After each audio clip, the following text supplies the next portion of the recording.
ஒரு ஆஃபீஸில் வேலை பார்க்குற ஒருத்தர் ஏதோ தப்பு பண்ணிவிட்டார். உடனே மேல் அதிகாரி அவரை கூப்பிட்டு அனுப்புனார். நீ செஞ்சது தப்புன்னார் கோபமா. இது ஒரு ரகம். சில அதிகாரிகள் இப்படி நீங்கள் செஞ்சது தப்புன்னு சொல்கிறதில்ல, நீங்கள் செஞ்சது சரி அப்படின்னு சொல்கிறதில்ல. எப்படி சொல்லுவாங்கன்னா, நீங்கள் செஞ்சது சரியில்லைன்னு நான் நினைக்கிறேன் அப்படின்னு சொல்லுவாங்களாம். அதாவது சில பேர் நீங்கள் செஞ்சது தப்புங்கிறாங்க, அதையே மாற்றி சொல்கிறாரு இவர், நீங்கள் செஞ்சது சரியில்லைன்னு நினைக்கிறேன். இது ரெண்டும் அர்த்தம் ஒன்று தான், இருந்தாலும் வார்த்தைகள் வித்தியாசம். நிர்வாக திறமை இல்லாத ஒரு அதிகாரி யூ ஆர் ராங் அப்படின்னு சொல்லுவாராம். நிர்வாக திறமை உள்ள அதிகாரியாக இருந்தால் அதையே கொஞ்சம் மாற்றி I think you are not correct அப்படிம்பாராம். இதுதான் வித்தியாசம். இருந்தாலும் வார்த்தைகளை உபயோகப்படுத்துகிற விதத்தை வச்சு தான் வேலை நல்லா நடக்கிறதும் நடக்காததும் இருக்கு. விவரம் தெரிஞ்சவங்க என்ன சொல்கிறாங்க தெரியுமா? Be a leader not a boss அப்படிங்கிறாங்க. ஒரு லீடராக இரு, பாஸாக இருக்காதே அப்படிங்கிறாங்க. சரி, அப்படின்னா லீடருக்கும் பாஸுக்கும் வித்தியாசம் உண்டா அப்படின்னு கேட்டால் இருக்குன்னு சொல்கிறாங்க. லீடருங்கிறவர் வேற, பாஸுங்கிறவர் வேற. ஒரு லீடர் எப்படி நடந்துக்குவார், ஒரு பாஸ் எப்படி நடந்துக்குவார், இதை முதல்ல நாம் தெரிஞ்சுக்கணும். அவங்க எப்படி நடந்துக்குவாங்க அப்படிங்கிறதுக்கு சில விவரங்கள் இருக்குது. அதை கேட்டோம்னா நாம் புரிஞ்சுக்கலாம் அதை. அதாவது பாஸுங்கிறவர் விரட்டிக்கிட்டே இருப்பார், லீடருங்கிறவர் ஊக்கப்படுத்திக்கிட்டே இருப்பார். நாளைக்கு சாயந்தரத்துக்குள்ளே அந்த வேலையை செஞ்சு முடிக்கலைன்னா தொலைச்சி விடுவோம் தொலைச்சி அப்படிம்பார் அவர். இவர் எப்படி சொல்லுவார்னா, இது வரைக்கும் நீங்கள் செஞ்சிருக்கிற வேலை ரொம்ப அற்புதம் அப்படிம்பார். பாஸுங்கிறவர் அதிகாரத்தை நம்பி செயல்படுறவர், லீடருங்கிறவர் நல்லெண்ணத்தை நம்பி செயல்படுறவர். நம்மகிட்ட அதிகாரம் இருக்குது, பவர் இருக்குது, அதனால் காரியத்தை சாதிச்சுடலாம் அப்படின்னு நினைக்கிறவர் அவர். மற்றவங்க கிட்ட ஒரு நல்ல அபிப்பிராயத்தை சம்பாதிச்சுக்கிட்டு அது மூலமாக காரியங்களை சாதிக்கிறவர் இவர். பாஸுங்கிறவர் பயத்தை உண்டு பண்ணுவார், லீடருங்கிறவர் அன்பை பரவ செய்வார். அதை செய்யலைன்னா ஆடிட்டில் தகராறாயிடும், இது செய்யலைன்னா இன்க்ரிமெண்ட் கட் ஆகிடும், இப்படி ஏதாவது சொல்லி பயமுறுத்திக்கிட்டே இருப்பார் அவர். இவர் அப்படி இல்லை. உடம்பு இப்படி இருக்குது, வீட்டில் எல்லோரும் சௌக்கியமாக இருக்கிறாங்களா, ஆஃபீஸில் எல்லாம் வசதியாக இருக்குதா, நான் ஏதாவது உதவி செய்யணுமா அப்படின்னு அன்புக்கு முக்கியத்துவம் கொடுப்பார். பாஸுங்கிறவர் எதுக்கெடுத்தாலும் நான் சொல்லிக்கிட்டு இருப்பார், லீடருங்கிறவர் நாமன்னு சொல்லிக்கிட்டு இருப்பார். பாஸுங்கிறவர் தப்புக்கு காரணம் யாருன்னு பார்ப்பார், லீடருங்கிறவர் தப்பு என்னன்னு பார்ப்பார். இதுதான் ரெண்டு பேருக்கு வித்தியாசம். The boss shows who is wrong, the leader shows what is wrong அப்படின்னு சொல்லுவாங்க. இந்த காரியம் எப்படி செய்யப்பட்டிருக்கு அப்படின்னு தெரிஞ்சுக்கிறவர் பாஸ், இந்த காரியத்தை எப்படி செய்யணும்னு செஞ்சு காட்டுறவர் லீடர். பாஸுங்கிறவர் பணியாளர்களை திட்டுவார், லீடர் மரியாதைக்குரியவராக நடத்துவார், அதுக்குரியவராக அவர் நடந்துக்குவார். செய்கிற வேலையை ஒரு சுமையாக நினைக்க வைக்கிறவர் பாஸ், செய்கிற வேலையை ஒரு சந்தோஷமாக ஆக்கிறவர் லீடர். ஒரு முதலாளியாக இருக்கிறவர் அல்லது ஒரு நிர்வாகியாக இருக்கிறவர் இது மாதிரியான நுணுக்கங்களை எல்லாம் தெரிஞ்சு வச்சுக்கிறது நல்லது. ஒரு பாஸ் இருக்கார், அவர் ஒரு நாள் ரொம்ப பெருமையாக தன்னோட ஆஃபீஸை பற்றி பேசிக்கிட்டு இருந்தார். எனக்கு கீழே 200 பேர் வேலை செய்கிறாங்க சார், நான் ஒரு கோடு கிழிச்சா அவங்க அதை தாண்டாத அளவுக்கு நான் நடந்துக்கிறேன் சார் அப்படின்னார் அவர். அது எப்படி முடியுது உங்களால் அப்படின்னு கேட்டோம். நான் கோடே கிழிக்கிறது இல்லை சார் அப்படின்னார். ஒரு ஊரில் ஒரு ராஜா இருந்தார். அவர் ஒரு நாள் காலையில் அரண்மனையில் மேல் மாடத்தில் நின்றுக்கிட்டு இருந்தார். அப்போ ஒரு ஆள் வீதியில் ரொம்ப வேகமாக ஓடிக்கிட்டு இருக்கான். அதை ராஜா கவனிச்சார். அவன் மனசில் ஏதோ ஒரு தவிப்பு இருக்குங்கிறத புரிஞ்சுக்கிட்டார். உடனே அரண்மனை சேவகர்களை கூப்பிட்டார். அந்த ஆளை இங்கே அழைச்சிட்டு வாங்க அப்படின்னார். இவங்க ஓடி போய் அந்த ஆளை அழைச்சிட்டு வந்தாங்க. மன்னர் முன்னாடி நிறுத்தினாங்க. மன்னர் அவனை நிமிர்ந்து பார்த்தார். எதுக்காக இவ்வளவு வேகமாக ஓடிக்கிட்டு இருக்கிற அப்படின்னு கேட்டார். இதுக்கு அவன் சொன்னா, மன்னா, நம்ம கோட்டையின் வடக்கு வாசல் இருக்கு இல்லையா, அது ஓரமா ஒரு பெரிய பாறாங்கல் கிடக்கு, அதுக்கு அடியில நான் ஒரே ஒரு வெள்ளி நாணயத்தை புதைச்சி வச்சிருக்கேன், அது இப்போ எனக்கு தேவைப்படுது, என்னுடைய மனைவிக்கு ஒரு பரிசு வாங்கி கொடுக்க வேண்டியிருக்கு, அதுக்காக தான் அவசரமா ஓடிக்கிட்டு இருக்கிறேன் அப்படின்னா. மன்னர் யோசனை பண்ணார். அப்புறம் சொன்னார், அதுக்காகவா இப்படி ஓடுற, பரவாயில்ல, அதை பத்தி கவலைப்படாத, நான் உனக்கு 10 வெள்ளி காசுகள் தர்றேன், வாங்கிட்டு திரும்பி போ அப்படின்னார். இவன் தலையை சொரிஞ்சான். மன்னா, நீங்க கொடுக்கறத ரொம்பவும் மகிழ்ச்சியோட வாங்கிக்கிறேன், இருந்தாலும் அதுக்கப்புறம் அந்த வடக்கு வாசலுக்கு போய் அங்க இருக்கிற ஒரு நாணயத்தையும் எடுத்துக்கிட்டு போயிடுறேனே அப்படின்னானா. இத பாருப்பா, அந்த ஒரு நாணயத்தை மறந்துரு, உனக்கு 100 வெள்ளி நாணயங்கள் தரேன் இருக்கார். மன்னா ரொம்ப மகிழ்ச்சி, உங்க மாதிரி தாராள குணம் வேற யாருக்கும் வராது. நீங்க கொடுக்கற 100 நாணயங்களையும் வாங்கிக்கிறேன். இருந்தாலும் வடக்கு வாசலுக்கு போய் அதையும் எடுத்துக்கிட்டா 101 ஆயிடுமே அப்படின்னு நானா. இத பாருப்பா, அந்த ஒரு நாணயத்தை மறந்துரு, அது எக்கேடாவது கெட்டு போகட்டும். நான் உனக்கு 100 பொற்காசுகள் தரேன், அதையாவது வாங்கிட்டு வந்த வழியிலேயே திரும்பி போடுன்னாராம். தங்க நாணயங்களே தரேன்னு சொல்றீங்க, தாராளமா வாங்கிக்கிறேன். இருந்தாலும் வடக்கு வாசலுக்கு போய் அப்படின்னு மறுபடியும் ஆரம்பிச்சான். அரசர் பொறுமை இழந்துட்டார். கடைசியா ஒரு முடிவுக்கு வந்துட்டார். இத பாருப்பா, உனக்கு என்னுடைய ராஜ்யத்திலேயே பாதியை கொடுத்துடுறேன், அப்படியாவது திருப்தியா திரும்பி போ அப்படின்னாராம். மன்னா, உங்களுடைய பெருந்தன்மைக்கு ஈடு இணையே கிடையாது. தேசத்திலேயே பாதி பிரிச்சு கொடுக்கறேன்னு சொல்றீங்க, அதனால உங்ககிட்ட ஒரு சின்ன வேண்டுகோள் அப்படின்னானா. சொல்லுன்னாராம் மன்னர் ஆர்வமா. இவன் மெதுவா ஆரம்பிச்சான். அப்படி இந்த ராஜ்யத்தை 2ஆ பிரிக்கிறப்போ அந்த வடக்கு வாசல் இருக்கிற பக்கத்தை என்கிட்டயே கொடுத்துருங்க அப்படின்னு மன்னர் அசந்து போயிட்டார். இந்த கதை எதுக்காகன்னு கேட்டா, மனம்ங்கிறது ஒரு குரங்குங்கிறத புரிஞ்சுக்கிறதுக்காகத்தான். உன்னை புடிச்சுக்கிட்டா லேசில விடாது. அப்படிப்பட்ட மனச அறிவுதான் வழி நடத்தணும். அதுலதான் வாழ்க்கையின் வெற்றி அடங்கி இருக்குது. ஒரு சின்ன பையன் தெருவில் அழுதுகிட்டு இருந்தான். ஏன்பா அழுவுறேன்னு ஒரு பெரியவர் கேட்டார். 1 ரூபா காசை இங்க தொலைச்சுட்டேன் அப்படின்னா. சரி, அதுக்காக அழாத, அதுக்கு பதிலாக 10 ரூபா தரேன், இந்தா வச்சுக்கோன்னு கொடுத்தாரு. இந்த 10 ரூபாய வாங்கி சட்டப்பையில போட்டுக்கிட்டு அதை விட அதிகமா சத்தம் போட்டு அழ ஆரம்பிச்சுட்டான். மறுபடியும் ஏன்டா அழறேன்னு கேட்டார் பெரியவர். அந்த 1 ரூபாயும் கிடைச்சிட்டுதுன்னா இப்ப என்கிட்ட 11 ரூபா இருக்குமே, இப்ப 10 ரூபா தானே இருக்கு அப்படின்னு சொல்லிவிட்டு அழறான். அரேபிய நாடு, அங்க ஒரு ஆட்சி தலைவர். அரேபிய நாட்டு ஆட்சி பொறுப்பை ஏத்துக்கிட்டவர். அவர் ஆட்சி பொறுப்பை ஏத்துக்கிட்ட பிறகு ஒரு நாள் ஒரு தெருவில் நடந்து போய்கிட்டு இருந்தார். அவர் தோள்ல ஒரு பெரிய துணி மூட்டை, அதை சுமந்துக்கிட்டு கடத்தெருவை நோக்கி அவர் போய்கிட்டு இருக்கிறார். வழியில அவரை சந்திச்சார் உமர். அவர் கேட்டார், கலீஃபா அவர்களே, எங்க புறப்பட்டுட்டீங்க அப்படின்னு கேட்டார். கலீஃபான்னா ஆட்சி தலைவர்னு அர்த்தம். இதுக்கு அவர் சொன்னார், நான் துணி வணிகம் செய்யறவன், அதனால துணி வியாபாரம் செய்யறதுக்காக போயிட்டு இருக்கிறேன்னார். நீங்க இப்போ இந்த நாட்டுக்கு ஆட்சி தலைவர், ஆட்சி பொறுப்புல இருக்கிறீங்க, நீங்க வியாபாரம் செய்ய போட்டா அரசு பணிகளை செய்யறது யாரு அப்படின்னு கேட்டார் அவர். நான் அரசு பணிகளை மட்டுமே செஞ்சுக்கிட்டு இருந்தா என் குடும்பத்தை காப்பாத்துறது யாரு அப்படின்னு கேட்டார் அவர். இப்படி கேட்டவர் யார் தெரியுமா? அவர் தான் அபூபக்கர், இறை தூதர் முகமது அவர்களுக்கு பிறகு கலீஃபாவாக தேர்ந்தெடுக்கப்பட்டவர். அப்போலாம் ஆட்சி தலைவர்களுக்கு சம்பளம்னு எதுவும் கிடையாது. இந்த பிரச்சனையை எப்படி தீர்க்கிறதுன்னு யோசனை பண்ணார் உமர். அபு உபைதா அவர்கள்கிட்ட அழைச்சிட்டு போனார். அவர் யாருன்னா, அவர் தான் பொது நிதி கருவூலத்தின் பொறுப்பாளர். அவர்கிட்ட பிரச்சனையை சொன்னார். இது மாதிரி ஆட்சி தலைவருக்கு பொது நிதியிலிருந்து ஊதியம் அளிக்க முடியுமான்னு கேட்டார். பொது நிதி விதிகளின்படி அதுக்கு சாத்தியம் இல்லைன்னு சொல்லிவிட்டாரு அவரு. சரி, வேற ஏதாவது வழி இருக்குதான்னு கேட்டார் உமர். அபு உபைதா கொஞ்சம் யோசனை பண்ணி பார்த்தார். அப்புறமா சொன்னார், மக்காவிலிருந்து மதீனாவுக்கு குடிபெயர்ந்து வந்த அகதிகளுக்கு நிதி உதவி அளிக்கிறதுக்கு விதிகள்ல இடம் இருக்கு. அப்படி பார்த்தா அபூபக்கரும் அகதி தானே, அதனால எல்லா அகதிகளுக்கும் கொடுக்கறது மாதிரியே அவருக்கும் ஒரு தொகை அளிக்கலாம்னார். கலீஃபா அபூபக்கருக்கு இந்த அகதி உதவி தொகையைத்தான் கொடுத்துட்டு வந்தாங்களாம். குடும்ப செலவுக்கு அது போதுமானதா இல்ல. இருந்தாலும் கலீஃபாங்கிறதுக்காக மற்ற அகதிகளை விட அதிகமா தொகையை பெற அவர் விரும்பல. மார்பு பக்கம் கிழிஞ்சிருந்த ஒரு மேலாடையை தான் அவர் அணிஞ்சிருந்தார். அவருடைய துணைவியார் அஸ்மா, அவங்க ஒரு நாள் தேன் அருந்த ஆசையா இருக்குன்னாங்களாம். நமக்கு கிடைக்கிற ஊதியம் குடும்ப செலவுக்கே போதுமானதா இல்லையே, இந்த நிலையில தேன் வாங்கறதுக்கு காசுக்கு நான் எங்க போவேன் இருக்காரு அவரு. கொஞ்ச நாள் கழிச்சு அவங்க ஒரு தொகையை அவர்கிட்ட கொடுத்து தேன் வாங்கிட்டு வர சொன்னாங்களாம். இவருக்கு ஆச்சரியம், ஏது இந்த பணம்னு கேட்டிருக்காரு. நீங்க தினமும் குடும்ப செலவுக்காக கொடுத்துக்கிட்டு வந்த பணத்துல கொஞ்சம் கொஞ்சமா மிச்சப்படுத்தி வச்சேன்னாங்களாம். அபூபக்கர் அந்த பணத்தை எடுத்துக்கிட்டு நேரா பொது நிதி கருவூல பொறுப்பாளர்கிட்ட போனார். இந்த பணத்தை பொது நிதியில சேர்த்துருங்க, இது அதிகப்படியா எனக்கு தரப்பட்டு வந்த ஊதியம், அடுத்த மாசத்துல இருந்து இந்த தொகையை குறைச்சிங்கன்னு வேற சொல்லிவிட்டாராம்.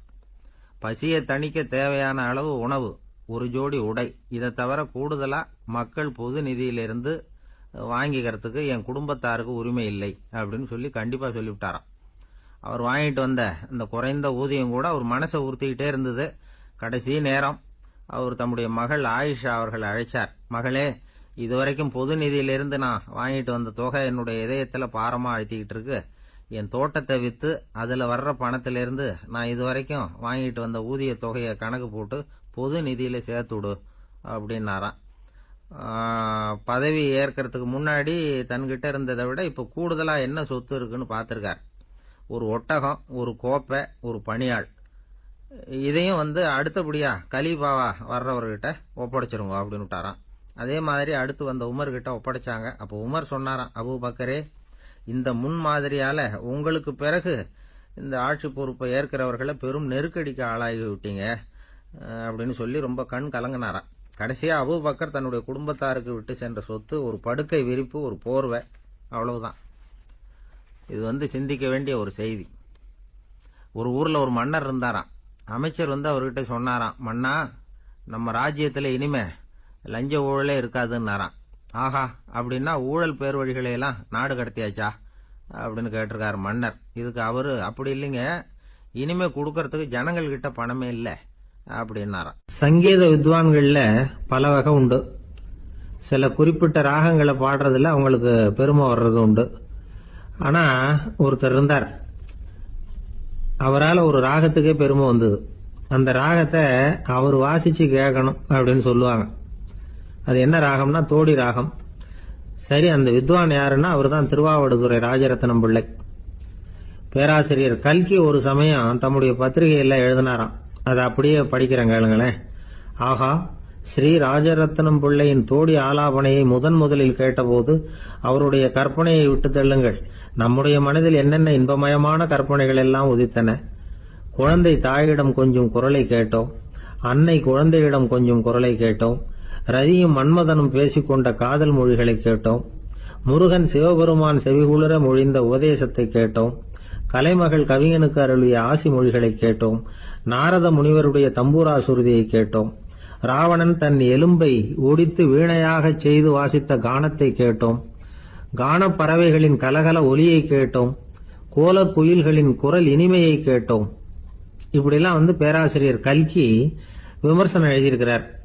திருவாவடுதுறை ராஜரத்னம் பிள்ளை அவர்களுடைய வாசிப்பை கேட்டுட்டு டி.என். ராஜரத்னம் பிள்ளை இறந்து போனார். அப்போ கவிஞர் கண்ணதாசன் எழுதினார், செவியனில் ஓடி எங்கள் சிந்தையில் ஓடி இந்த புவியெல்லாம் ஓடி நின்பார் பொங்கிய தோடி வேறிங்கு எவரிடம் போகும் ஐய இனி அதை காப்பார் யாவர் அவிந்தனின் சடலத்தோடே அவிந்தது தோடிதானும் அப்படின்னு எழுதினாராம்.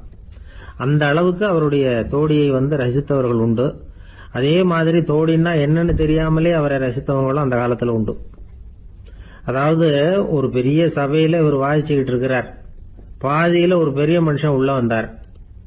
அவர் உடம்புல பட்டு வேஷ்டி, ஜருகை, அங்கவஸ்திரம், வாயில வெத்தலை, வாசனை புகையில, காதுல வைரக்கடுக்கன், கழுத்துல தங்க சங்கிலி, கை விரல் பூரா மோதிரம், கையில ஒரு வெள்ளி வெத்தலை புட்டி, உதவிக்கு 2 பேர் பக்கத்துல. இவ்வளவு பந்தாவோட வரார் கச்சேரி கேட்கறதுக்கு. இப்படி வந்தவர் முதல் வரிசையில உட்கார்ந்தார். வித்வான் வாசிச்சு முடிச்சதும் இவர் அவரை பார்த்து, ஐயா, நீங்க தோடி வாசிக்கிறதுல ரொம்ப கெட்டிக்காரர்னு கேள்விப்பட்டிருக்கேன், அதை கேட்கறதுக்காக தான் மெனக்கிட்டு வந்திருக்கிறேன், அதை வாசிங்களேன் அப்படின்னாராம் இந்த பெரியவர். ராஜரத்னம் பிள்ளைக்கு ஒன்றும் புரியல. ஏன்னா இதுவரைக்கும் அவர் வாசிச்சுக்கிட்டு இருந்ததே அந்த தோடி ராகத்தை தான். அதை வாசிச்சு முடிச்சதும் அதை வாசிங்களேன்னு இவர் கேட்கிறார். அப்படின்னா இவரோட ஞானம் எப்படிப்பட்டது? இவ்வளவும் கேட்டுட்டு இப்படி கேட்கிறாரே அப்படின்னு அவர் யோசிச்சிருக்கிறார் ராஜரத்னம் பிள்ளை. உடனே என்ன பண்ணாரு தெரியுமா? பக்கத்துல ரொம்ப சாதுவா சுருதி போட்டுக்கிட்டு இருந்த ஒரு முதுகுல ஓங்கி ஒரு குத்து விட்டாராம். அவருக்கு ஒன்றும் புரியல, எதுக்கு நம்மளை அடிக்கிறாரு இவரு, நம்மளை குத்துறாரு வித்வான்னு. அவர் அதிர்ச்சியால இவர் நிமிந்து பார்த்திருக்கார். அப்போ ராஜரத்னம் பிள்ளை சொன்னாராம், ஏய்யா, ஐயா பெரிய மனுஷன், என்னுடைய பரம ரசிகர், தோடி ராகம் கேட்கணுங்கிறதுக்காக இவ்வளவு தூரம் வந்திருக்கிறார், முத வரிசையில் உட்கார்ந்துருக்கார். நீ இந்த சமயம் பார்த்து தோடி ராகம் வாசிக்கிற நாதஸ்வரத்தை வீட்டில் வச்சுட்டு வந்துட்டியே, இப்ப ஐயாவுக்காக அந்த ராகத்தை நான் எப்படி வாசிக்கிறது அப்படின்னு சொல்லிவிட்டு மறுபடியும் முதுகுல ஒரு அடி கொடுத்தாராம். அடி வாங்கினவருக்கே சிரிப்பு அடக்க முடியலையா. ஒருத்தர் மனசுல நிம்மதி இல்லாம உட்கார்ந்திருந்தார். என்ன சார் விஷயம் அப்படின்னு விசாரிச்சேன். அகலக்கால் வச்சுட்டேன், அதுதான் அவதிப்படுறேன்னார். விவரமா சொல்லுங்கன்னு. வீடு கட்டணும்னு ஆரம்பிச்சேன், வேலை பாதியிலேயே நிக்குது, கையில பணம் இல்லை அப்படின்னார். இது மாதிரி ஆசாமிகள் பல பேரை நீங்க பார்த்துருக்கலாம். இவங்கெல்லாம் சுலபமா மன அழுத்தத்துக்கு ஆளாயிடுறாங்க. மன உளைச்சல், அதாவது ஸ்ட்ரெஸ் அப்படின்னு சொல்கிறோமே, அதுக்கு அடிப்படையான சில காரணங்கள் உண்டு. அதாவது மிகையாக திட்டமிடுதல் அப்படிங்கிறதும் ஒரு முக்கியமான காரணம். நடைமுறை சாத்தியம் என்னங்கிறத மனசில் வச்சுக்கிட்டு எந்த திட்டத்தையும் தீட்டணும், அப்போ தான் அது சரியாக வரும். ரெண்டாவது காரணம் என்ன தெரியுமா? ஒரே நேரத்தில் பல்வேறு செயல்களில் ஈடுபடுறது.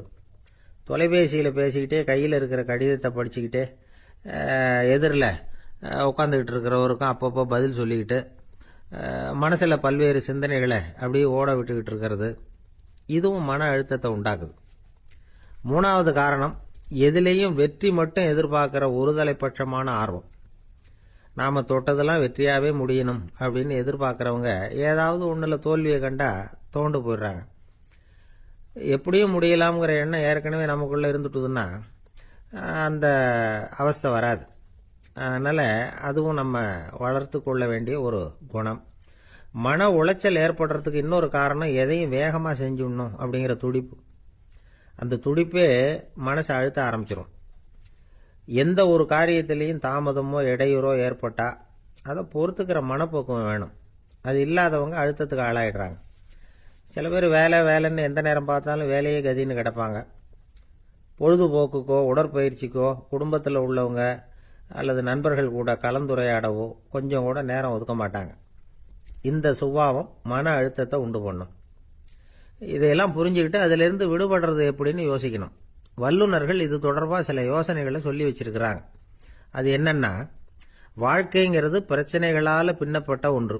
அது எப்பவுமே முடிவடையாத ஒரு தொடர்கதை அப்படிங்கிறத முதல்ல நாம் புரிஞ்சுக்கணும். ஒரே நேரத்தில் ஒரு காரியத்தில் மட்டுமே நாம் கவனம் செலுத்தணும். அடுத்தவங்க காரியத்தில் தலையிடக்கூடாது. எதையும் பேச ஆரம்பிக்கிறதுக்கு முன்னாடி நம்மை நாமே கேட்டுக்க வேண்டிய கேள்வி 2. 1, நான் சொல்ல போகிறது ரொம்ப முக்கியமானதா? 2வது, நான் சொல்கிறத அவங்க கேட்கறதுக்கு ஆசைப்படுறாங்களா? நான் பேசுறதுக்கு அது சரியான நேரம் தானா? இதை யோசித்து பார்த்ததுக்கப்புறம் எதையும் பேச ஆரம்பிக்கணும். முடிஞ்ச அளவுக்கு வளைந்து போகிற சுபாவத்தை வளர்த்துக்கணும். நம்ம நேரம் விலை மதிப்பு இல்லாதது, அதை வீணாக்கக்கூடாது. சிரிக்க தெரியலனாலும் பரவாயில்ல, முகத்தில் கொஞ்சம் புன்முறுவலாவது காட்டணும். இதெல்லாம் ரொம்ப முக்கியம். அடுத்தவங்க ஏதாவது செஞ்சால் உடனே நன்றி சொல்ல மறக்கப்படாது. தினமும் கொஞ்சம் நேரத்தை தனிமையில் செலவு பண்ணணும். மன உளைச்சலிருந்து விடுபடுறதுக்கு 3 முக்கிய வழிகள் சொல்கிறாங்க. அதை சுருக்கமாக ரெட் அப்படின்னு சொல்கிறாங்க. RED ஆங்கில எழுத்தில். அந்த முதல் எழுத்து R, அது என்னன்னா ரிலாக்ஸேஷன், அதாவது இடை ஓய்வு. 2வது E எக்ஸர்சைஸ், உடற்பயிற்சி. 3வது டயட், திட்டமிட்ட உணவு முறை. அதனால் தியானம், மூச்சு பயிற்சி இதெல்லாம் இந்த இடை ஓய்வுக்கு வழிகள். எந்த வேலையையும் தொடர்ந்து செய்யக்கூடாது. எல்லார்கிட்டையும் கலகலப்பாக பழகணும். மாதத்துக்கு ஒரு நாளாவது குடும்பத்தோடு வெளியில் போயிட்டு வரணும்.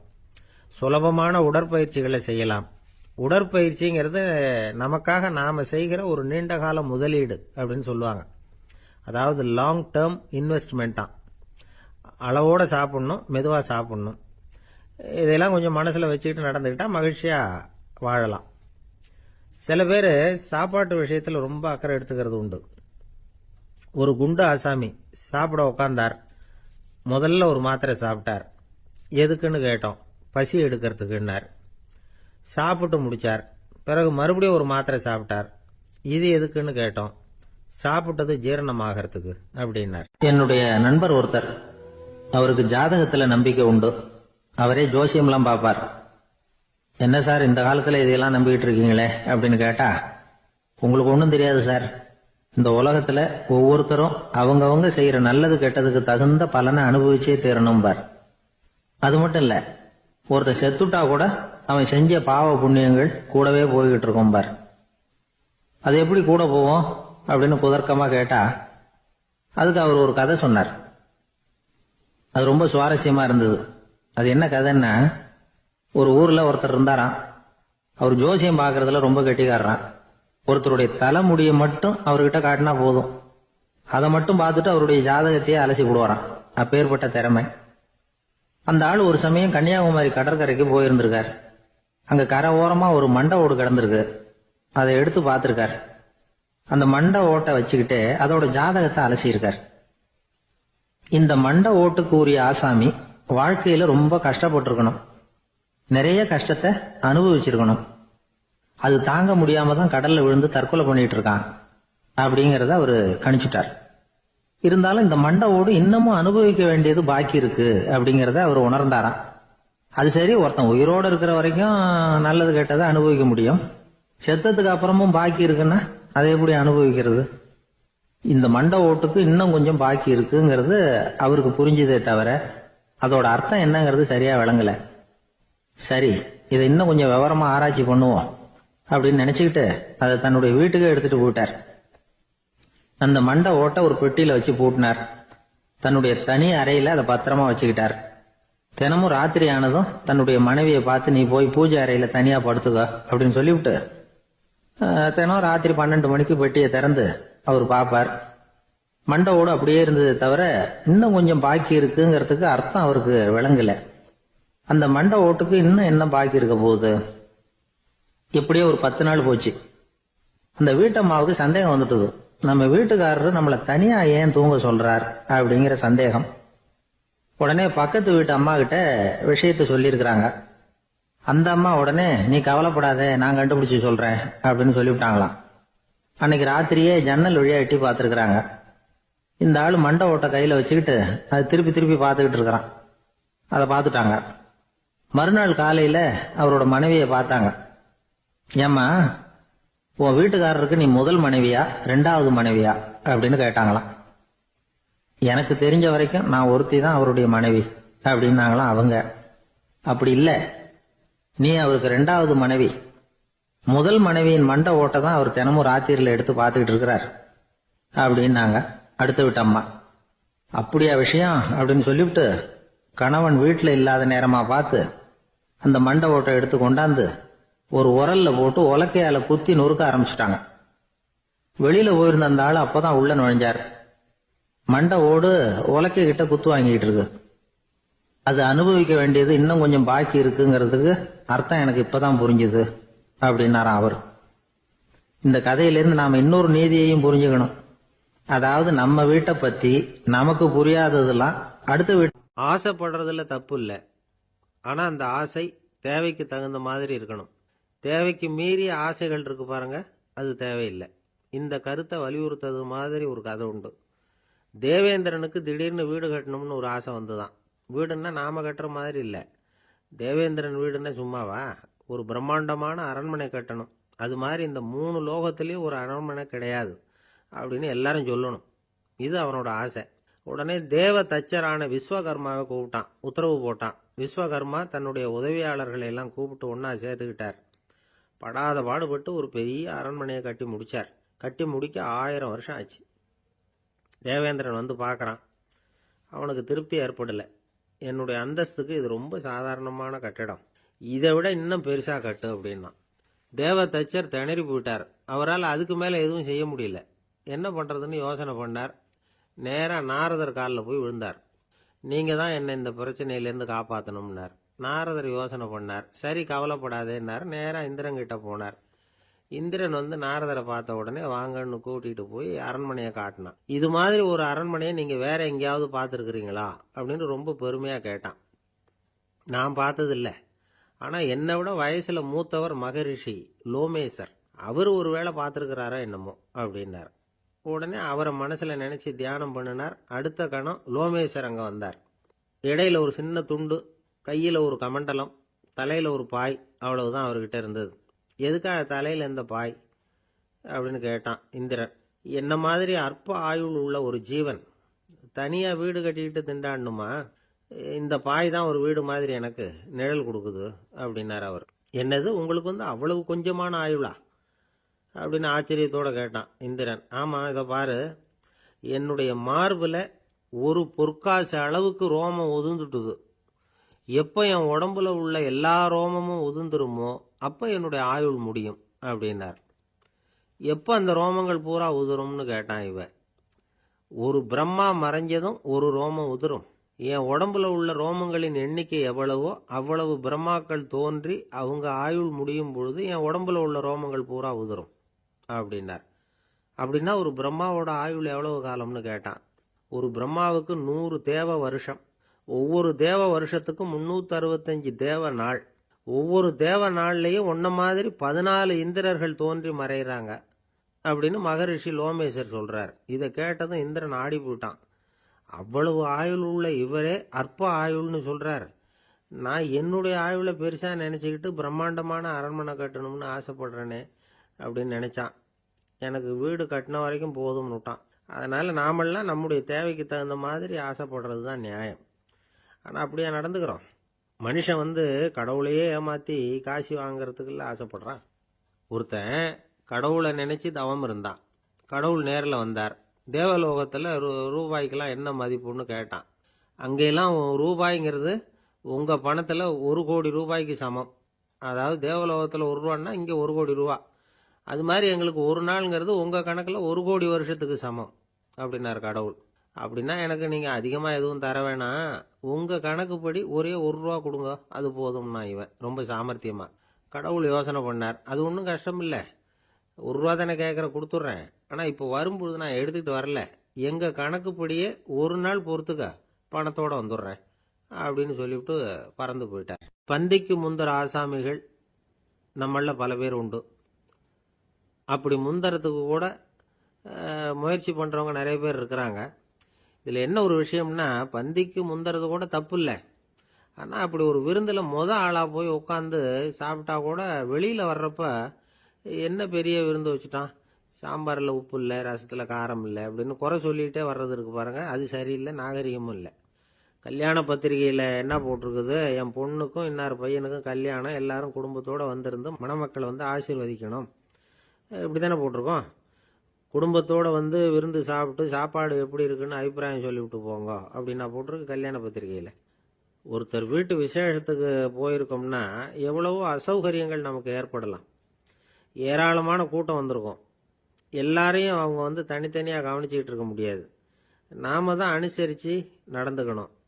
நாமளா போய் வாழ்த்த வேண்டியவங்களை வாழ்த்தி விட்டு சேரணும். அதை விட்டுட்டு பத்திரிக்கை கொடுத்தானேன்னு போனேன், கவனிப்பே சரியில்லை அப்படின்னு புலம்பிக்கிட்டு இருக்கக்கூடாது. ஒரு விருந்துக்கு போனால் அங்கே எப்படி நடந்துக்கணும் அப்படிங்கிறத பற்றி கூட அனுபவசாலிகள் சில விவரங்கள்லாம் சொல்லியிருக்கிறாங்க. இந்த காலத்தில் கல்யாணம், பிறந்த நாள், அது இதுன்னு நிறைய விருந்துகள் நடக்குது. அதெல்லாம் எதுக்காக? மனித உறவுகளை வளர்த்துக்கிறதுக்காகத்தான், வேற எதுக்கு?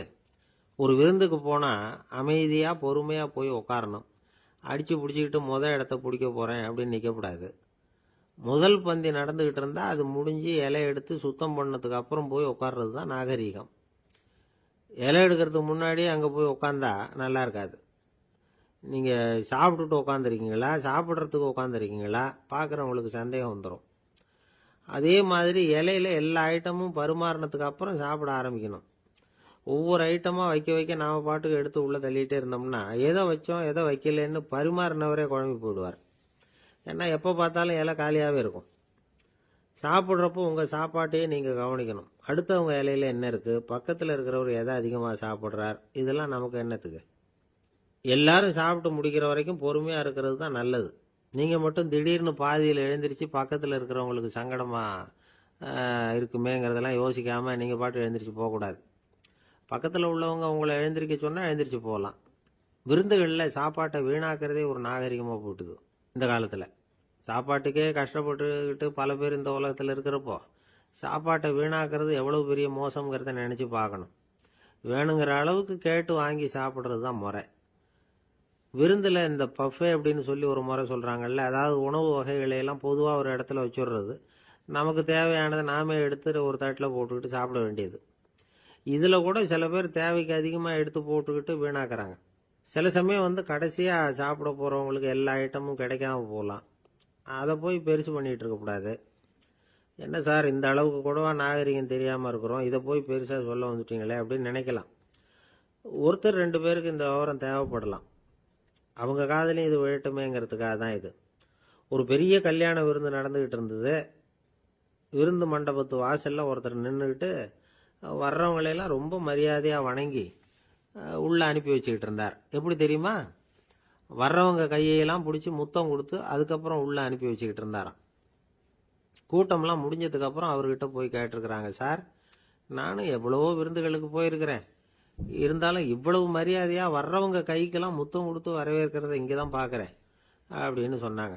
அதுக்கு அவர் சொன்னார், அட போங்க சார், நான் முத்தம் கொடுக்கல, முந்தின பந்திக்கு வந்து சாப்பிட்டவங்களே அடுத்த பந்திக்கும் வர்றாங்களான்னு மோந்து பார்த்து அனுப்பி வச்சுக்கிட்டு இருந்தேன் அப்படின்னார். ஒருத்தர் ஓடி வந்தார், இன்னொருத்தரை பார்த்து, சார் உங்கள் சைக்கிளை ஒரு நாள் இரவல் கொடுங்களேன், பக்கத்து ஊருக்கு போயிட்டு வர வேண்டியிருக்கு அப்படின்னார். இவர் சைக்கிளை கொடுத்து பத்திரமா கொண்டுட்டு போங்கன்னார். சார் இதை பத்திரமா கொண்டு போகிறேன், கவலையே வேணாம், ஏன்னா இது உங்களோட சைக்கிள் அப்படின்னு நான் நினைக்கல, என்னோட சைக்கிளாக நினைக்கிறேன் அப்படின்னார். அதுக்கப்புறம் தான் இவருக்கு உண்மையாகவே பயம் வந்துட்டுது. ஏன்னா அவர் சொன்னது மாதிரி அதை தன்னோட சைக்கிளாகவே நினச்சி தள்ளிட்டு போட்டா என்ன பண்ணுறது? எது எதை நம்முடையதா நினைக்கணுங்கிறதுக்கு ஒரு வரையறை இருக்கு. சில பேர் ஆஃபீஸையே வீடாக நினச்சி விடுறது உண்டு. அப்படிப்பட்டவங்க கூட வீட்டை ஆஃபீஸாக நினைக்கிறது இல்லை. ஏன்னா வீட்டில் இவர் ஆஃபீஸராக நடந்துக்க முடியறதில்ல. இதெல்லாம் ஒரு பக்கம் இருக்கட்டும், இப்போ விஷயத்துக்கு வருவோம். பொறியியல் மேதை டாக்டர் விஸ்வேஸ்வரய்யா இருந்தார் இல்லையா, பாரத ரத்னா விருதெல்லாம் கொடுத்தாங்களே. ஆஃபீஸ் வேலை வேற, சொந்த வேலை வேற அப்படிங்கிறதுக்கு ஒரு உதாரணமாக இருந்தவர் அவர். மைசூர் மகாராஜா கிட்ட திவானா இருந்தார். அவர் ஒரு நாள் அரசாங்க வேலை காரணமாக வெளியூர் போயிருந்தார். ஹாசன்கிற ஊருக்கு பக்கத்தில் ஒரு பயண மாளிகை, அங்கே தங்கிவிட்டார். ராத்திரி அங்கே தங்கி இருந்துட்டு விடிஞ்சதும் ஊருக்கு திரும்புறதாக திட்டம். ராத்திரி தூங்குறதுக்கு ரொம்ப நேரம் ஆயிட்டுது. ரொம்ப நேரம் வரைக்கும் அரசாங்க சம்பந்தப்பட்ட வேலைகளையே பார்த்துக்கிட்டு இருக்கிறார். அரசாங்க ஃபைல்கள் நிறைய இருந்தது. அதையெல்லாம் ஒவ்வொன்றா எடுத்தார், படித்து பார்த்தார், பரிசீலனை பண்ணார், அதில் எழுத வேண்டியதை எழுதினார், கையெழுத்து போட்டார். ஒரு வழியாக அந்த வேலையெல்லாம் முடிஞ்சுது. அதுக்கப்புறம் என்ன பண்ணார்னா, தன்னுடைய சூட்கேஸை திறந்தார்.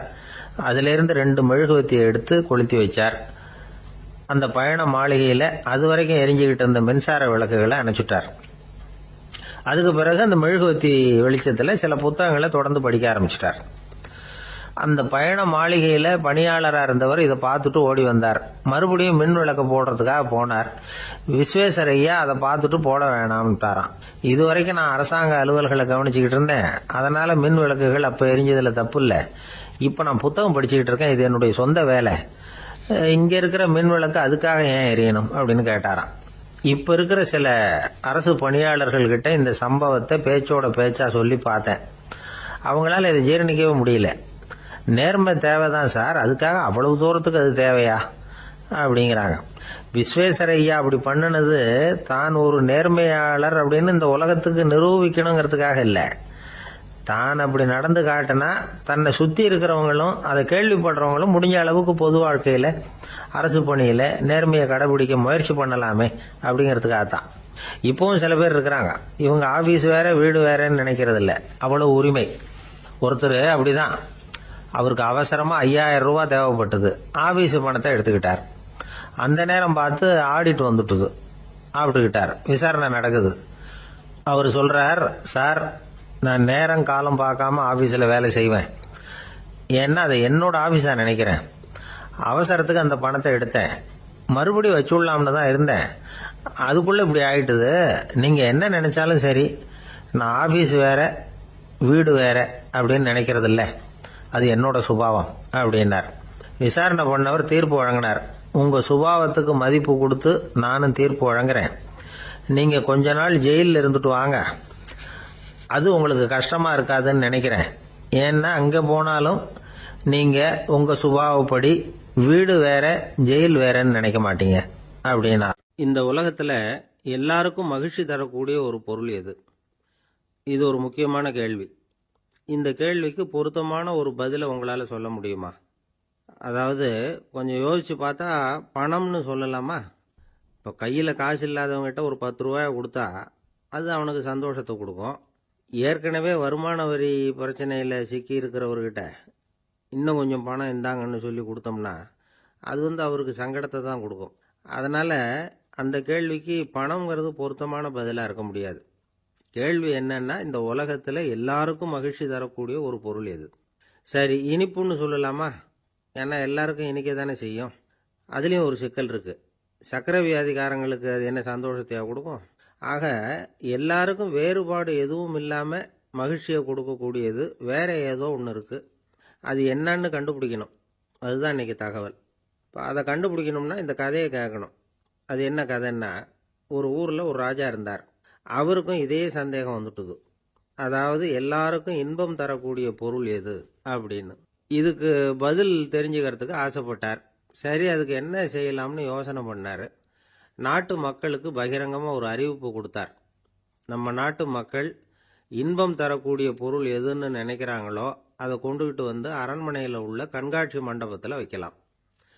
அப்படி அவங்க வைக்கிற பொருள்களில் எது எல்லாருக்கும் இன்பம் தரக்கூடியதாக இருக்குமோ அதை வச்சவருக்கு 1000 பொற்காசுகள் பரிசு அப்படின்னு அறிவிப்பு கொடுத்துட்டார். ஜனங்கள் இந்த அறிவிப்பை கேட்டாங்க. அதுக்கப்புறம் சும்மா இருப்பாங்களா? 1000 பொற்காசுன்னா சும்மாவா? அவங்க கையில் என்னென்ன கிடைச்சதோ அதையெல்லாம் கொண்டாந்து அரண்மனை காட்சி மண்டபத்தில் வச்சுட்டாங்க. அதுக்கப்புறமா ராஜா அங்கே வந்தார். ஒவ்வொன்றா பார்த்துக்கிட்டே வந்தார். முதல்ல ஒரு குயில் இருந்தது, இனிமையாக பாடக்கூடிய குயில். இந்த குயிலோட இன்னிசை எல்லாருக்கும் இன்பம் தரக்கூடியது தான். இருந்தாலும் காது கேட்காதவங்களுக்கு இந்த இசை எப்படி இன்பம் தர முடியும்? அதனால் இது சரியில்லைன்னு விட்டார். அடுத்தபடியாக போனார். அங்கே என்ன வச்சுருக்குறாங்கன்னு பார்த்தா ஒரு அழகான மயில் அங்கே தோகை விரித்து ஆடிக்கிட்டு இருக்குது. இந்த மயிலோட ஆட்டம் மனசுக்கு இன்பம் தரக்கூடியது தான். இருந்தாலும் பார்வை இல்லாதவங்க இந்த ஆட்டத்தை பார்த்து ரசிக்க முடியுமா? முடியாது. அதனால் இதுவும் சரியில்லை அப்படின்னு சொல்லிவிட்டார். அதுக்கு அடுத்தபடியாக போனார். பல வகையான இனிப்பு பண்டங்களை வச்சுருந்தாங்க. பார்த்தார், வயசானவங்களுக்கும் நோயாளிகளுக்கும் இது இன்பம் தராது, துன்பம் தான் கொடுக்கும் அப்படின்னார். இப்படி ஒவ்வொன்றா பார்த்துக்கிட்டே போகிறார். அழகான மலர்கள், கனிகள், ஓவியங்கள் எதுவுமே பொருத்தமாக தெரியல. சகல பேருக்கும் இன்பம் தரக்கூடிய வகையில் எதுவும் இல்லை. கடைசியாக வந்தார். அங்கே ஒரு களிமண் பொம்மை இருந்தது. அது என்ன பொம்மை தெரியுமா? பசியால் வாடி இருக்கிற ஒருத்தருக்கு ஒரு அம்மா இனிமையாக பேசிக்கிட்டு சோறு போடுறது மாதிரி அந்த பொம்மையை செஞ்சுருந்தாங்க.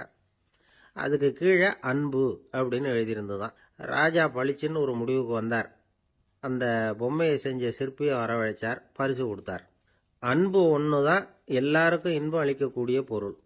காது கேட்காதவங்களும் அதை கேட்க முடியும், பார்வை இல்லாதவங்களும் அதை பார்க்க முடியும், குழந்தைகளும் அதை உணர முடியும் அப்படின்னு அதுக்கு விளக்கம் கொடுத்தார் அந்த மன்னர். இந்த உலகத்தில் எல்லாருக்கும் மகிழ்ச்சி தரக்கூடிய ஒரு பொருள் அன்பு தான். அதை புரிஞ்சுக்கிட்டு தான் சில கணவன்மார்கள் மனைவி பேரில் ரொம்ப அன்பை காட்டிக்கிறது வழக்கம். ஒரு வீட்டு வாசப்படி பக்கமாக மழைக்கு ஒதுங்கினார் ஒருத்தர். மழை தூரிக்கிட்டு இருந்தது, இருட்டு நேரம். அந்த வீட்டில் இருந்தவர், இன்னைக்கு ராத்திரி வேணும்னா இங்கேயே தங்கிட்டு காலையில் போங்க அப்படின்னார். உடனே இவர் சொன்னார், ரொம்ப நன்றிங்க, ஒரு 10 நிமிஷத்தில் இதை வந்துவிடுறேன் அப்படின்னு சொல்லிவிட்டு எங்கேயோ ஓடினார். 10 நிமிஷம் கழித்து திரும்பி வந்தார். ஆமாம், எங்கே போயிட்டு வந்தீங்கன்னு கேட்டார் வீட்டில் இருந்தவர். நேராக எங்கள் வீட்டுக்கு போய் மனைவி கிட்ட இன்னைக்கு ராத்திரி இங்கேயே தங்கிக்கிறேன்னு சொல்லிவிட்டு வந்துட்டேன் அப்படின்னார் அவர். அன்புல இது ஒரு ரகம். வயிறு பசிக்குதேங்கிறது சிலரோட கவலை, வயிறு பசிக்க மாட்டேங்குதே அப்படிங்கிறது சில பேரோட கவலை. 2 விதமான கவலைக்கும் வயிறு தான் காரணமாக இருக்குது. வயிறு பசிச்சதுன்னா அது இயற்கை, வயிறு பசிக்கலைன்னா அது வியாதி. ஆனால் பசியையும் நாம் பசிப்பிணி அப்படின்னு தான் சொல்லுவோம். என்ன காரணம்? வியாதியை போக்க வேண்டியது எவ்வளவு முக்கியமோ அதை விட முக்கியம் பசியை போக்க வேண்டியது. ஒரு சமுதாயத்தில் பசிப்பிணியே இருக்கக்கூடாது, அதுதான் நல்ல சமுதாயம். பசியை போக்கணும்னா சாப்பாடு போடணும், பசியின்மையை போக்கணும்னா வைத்தியம்தான் பண்ணணும். இது சம்பந்தமாக எவ்வளவோ ஆராய்ச்சிகள் நடக்குது, நிறைய மருந்து கண்டுபிடிச்சிருக்கிறாங்க. நம்ம உடம்புல பசியை தூண்டக்கூடிய பகுதி எது, இதை முதல்ல தெரிஞ்சுக்கணும் இல்லையா? நாம் சாப்பிட்ற ஆகாரம் செரிக்கிறதுக்கு எது காரணம் தெரியுமா? நம்ம மூளையோட பின்பகுதி தான் அதுக்கு காரணமாக இருக்குதாம். மூளையின் பின்பகுதியில் நரம்பு செல்களால் ஆன 2 வகையான ஆரக்சின்கள் தான் பசியை உண்டாக்குது அப்படின்னு கண்டுபிடிச்சிருக்கிறாங்க. 2 ஆய்வாளர்கள் இதை கண்டுபிடிச்சிருக்காங்க. அவங்க 2 பேரும் டெக்சாஸ் பல்கலைக்கழகத்தில் ஹார்வர்டு ஹக்ஸ் மருத்துவ கல்வி நிலையத்தில் பணிபுரிகிறவங்களாம். உண்பது தேவைங்கிறது உணரப்படும் போது மூளையின் அந்த குறிப்பிட்ட பகுதி ஆரக்சின் அப்படிங்கிற ஹார்மோன்களை சுரக்கும். அது பசி உணர்வை தூண்டும் அப்படிங்கிறது தான் அந்த ஆய்வாளர்களின் கண்டுபிடிப்பு. இந்த ஆரக்சின் வேற சில உயிரினங்கள்லேயும் உண்டு. இப்போ எலிகளில் கூட இது இருக்குது. அதனால எலிகளை வச்சு இது சம்பந்தமாக ஆராய்ச்சி பண்ணாங்க. எலிகள் உடம்புல ஆரக்சினை செலுத்தி பார்த்தாங்க. உடனே என்னாச்சு தெரியுமா? அந்த எலியெல்லாம் பசியால் துடிக்க ஆரம்பிச்சுட்டுது. எதையாவது தின்னு பசியை தீர்த்தா போதுங்கிற அளவுக்கு அந்த எலிகள்லாம் அல்லாட ஆரம்பிச்சுட்டுது. இயல்பாக சாதாரணமாக அந்த எலிகள் எவ்வளவு சாப்பிடுமோ அது மாதிரி 8 முதல் 10 மடங்கு அதிகமான ஆகாரத்தை 1 மணி நேரத்துக்குள்ளே சாப்பிட்டு தீர்த்துட்டு தான். சில எலிகளின் மூளையில் இந்த ஆரக்சின் அளவை கட்டுப்படுத்தி பார்த்துருக்குறாங்க. உடனே என்னாச்சு தெரியுமா, அதெல்லாம் சாப்பாட்டை கண்டா முகத்தை திருப்பிட்டு போக ஆரம்பிச்சுட்டு தான். அந்த எலிகளுக்கு பசி எடுக்கலையா.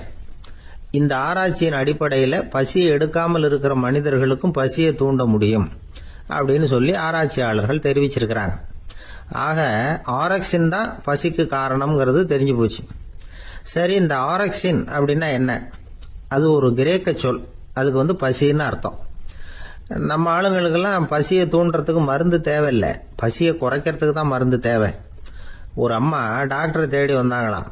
டாக்டர், எங்கள் வீட்டுக்காரருக்கு திடீர்னு அகோர பசி, நிறைய சமைச்சு போடுறேன், அவ்வளவையும் சாப்பிட்டுட்டு கீழே கிடக்கிற குப்பை கூலங்களையும் எடுத்து சாப்பிட ஆரம்பிச்சுடுறார், என்னன்னு கவனிச்சு பாருங்க அப்படின்னாங்களாம்.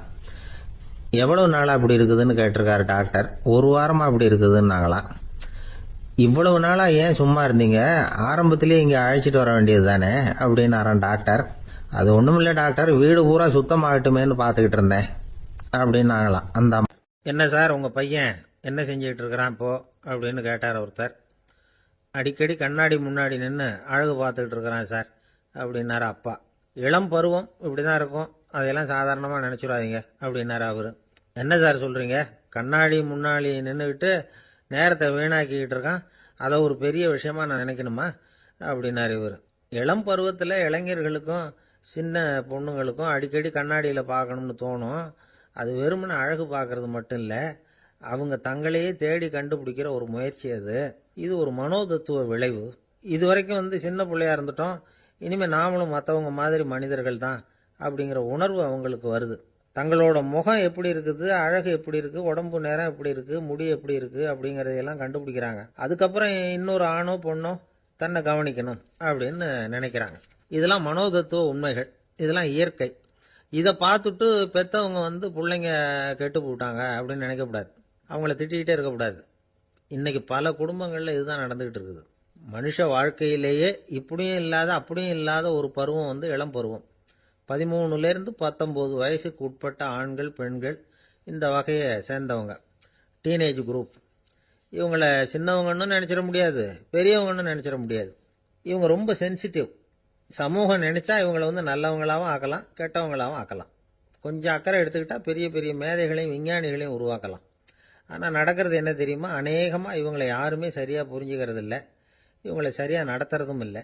இது வரைக்கும் நாம் சொல்கிறத கேட்டுக்கிட்டு இருந்தான், இப்பெல்லாம் அவன் இஷ்டத்துக்கு நடக்க ஆரம்பிச்சுட்டான் அப்படின்னு வருத்தப்படுற பெற்றோர்கள் அதிகம். இது வருத்தப்படுற விஷயம் இல்லை, சந்தோஷப்பட வேண்டிய விஷயம்.